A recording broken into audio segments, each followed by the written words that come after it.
welcome back to the Atari user channel. Today we're going to be talking about the Atari 810 disk drive. We're going to be showing you how to fix the door on one of these. If you've been following us on Facebook, you know that we inherited a couple of drives from a Florida University campus. A few of you have been asking how we got on with that. So we're going to cover all that. We're going to cover the main differences between the 810 disk drives after the intro. So stick around.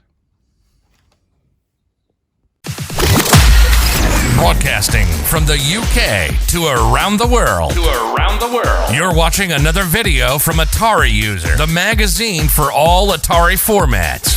From the Atari 2600 to the Atari Jaguar, we've got you covered. Don't forget to like and subscribe. Check us out on Facebook at facebook.com/Atari User and visit AtariUser.com to download your copy of our latest issue today. AtariUser.com, the magazine for the Atari community.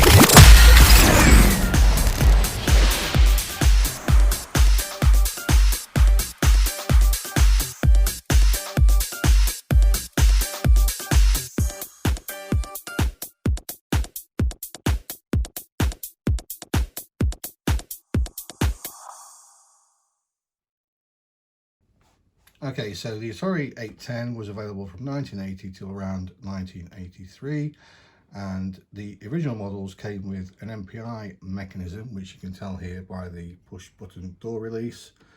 Towards the end of the life, they came with the Tandon mechanism. Atari switched in late 82 to using the Tandon mechanisms exclusively. Now these came with what is known as the garage door release, which you can see like so.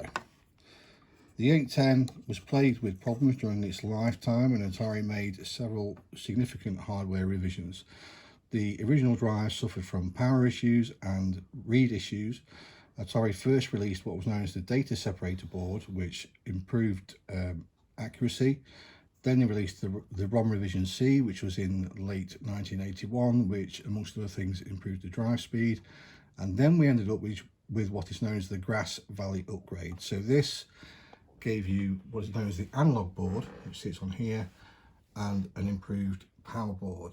So this got rid of most of the issues that have plagued the early 810s, such as unreliable drive speed, data reads, things like that. The original models were very unreliable.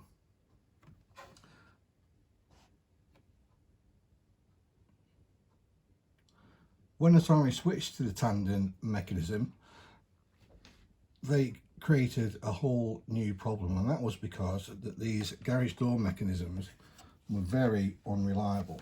So originally they would have had two nylon pins that sat on the hinge, and these would effectively warp and distort, and they would cause the main part of the hinge, which you can see here, to the claws to actually break. So the whole drive door would become unusable. If you were very unlucky, you would end up losing all of the doors, or if you were lucky, you'd end up with just the door and perhaps a brass pin left. So that was the problem that plagued the Tandon drives early on. The Tandon did make some revisions to the drive latch, but it's a common problem.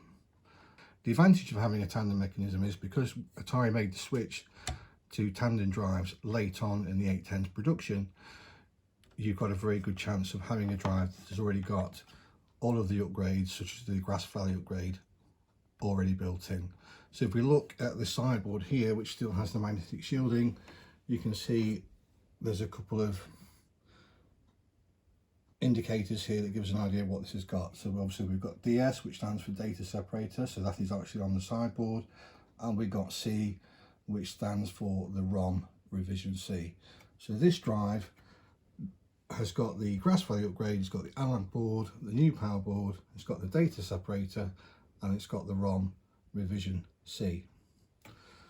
So this is one of the two drives that we received and that we've covered, particularly on our Facebook page. A few of you expressed an interest in finding out how we got on with that. So we're going to go through that in a moment. The main issue with this one, the other one is an MPI drive, an original, which hasn't got the analog upgrade, so that's got its own inherent issues such as speed and reliability. This one works perfectly fine, but came with a broken door latch.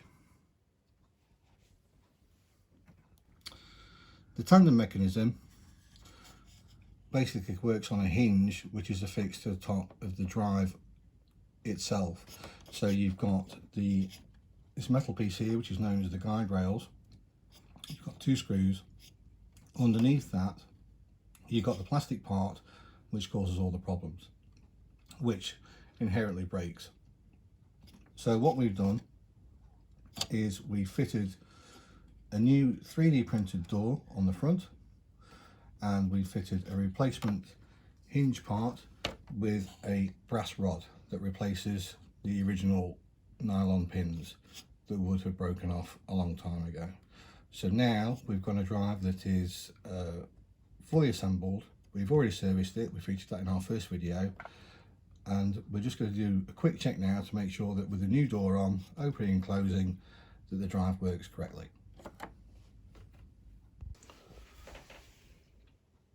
Okay, so we've fitted the new replacement door with the new brass rods and the new hinge part. So as you can see, the door is sitting nice and flush with the front of the drive. You can see the floppy guide rails here.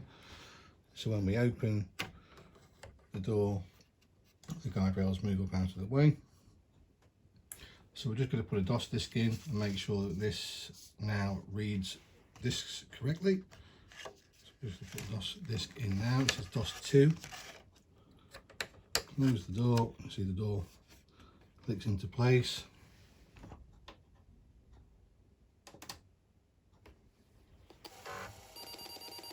The drive's spinning. You can see the activity light. You can hear that the drive's reading it is fine.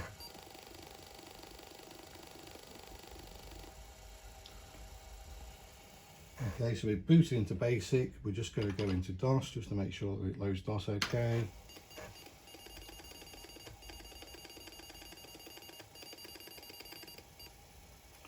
There you go, so DOS 2.0, a quick directory listing. So there you go, so you can see that the drive is working fine with the new door assembly fitted. So this part has been available on Thingiverse for quite a while. For the Tandon TM-100 mechanisms, it was originally designed by gkraemer, and if you've got a 3D printer you can download the file and you can print one of these off yourself. Now what Larry has done recently is design the new door assembly. So you've got the new front door, you've got one of the hinge parts, and you've also got new brass rods which you can buy from KHL already fitted and supplied. So you get a kit with at least 2 full door assemblies as well as some replacement hinges with brass rods. You can buy these now, they're available now on ebay.com. They do ship internationally. I'm going to be putting some more information down in the comments. So I want to say a big thank you to Larry and his brother for supplying Atari user with one of these kits so that we can do some testing. And we'll be covering the door replacement as well as how we've been getting on with our new Atari 810s in the next issue of Atari User magazine. If you stay tuned till the end of the video, then we'll be offering an exclusive discount code which you can use against the latest issue or as many back issues of Atari User magazine as you like.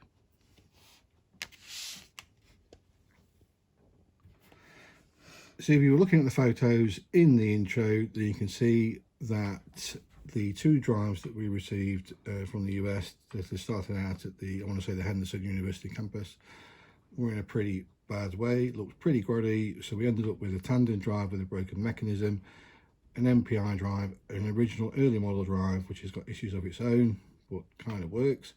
So what we've done is we've tried to clean them up as best they can. We've got rid of all the marker pen, we've done a bit of sun brighting. It's not perfect, but it looks a lot better than it did. New new screw hole covers, and lastly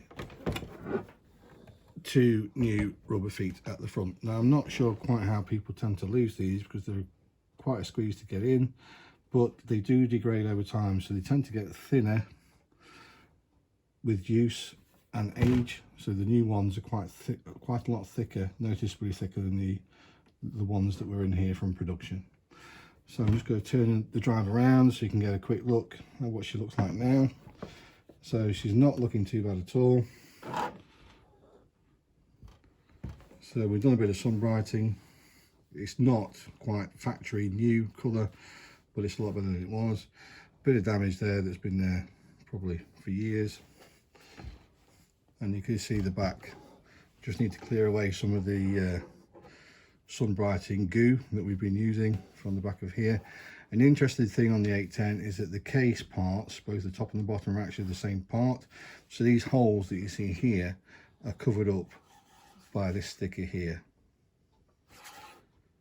So all in all, she's not looking too bad. We've already worked out now that she works fine. We fitted the new door assembly. So there you go. We've got one fully working Atari 810 that has probably not been loved for at least 20 years or so.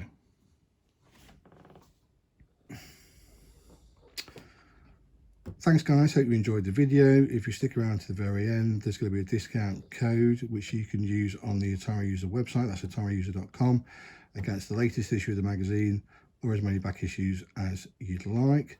So stick around for that. I'm going to be putting some information on where you can buy the new latch door assembly kits from in the comments. And thanks for watching.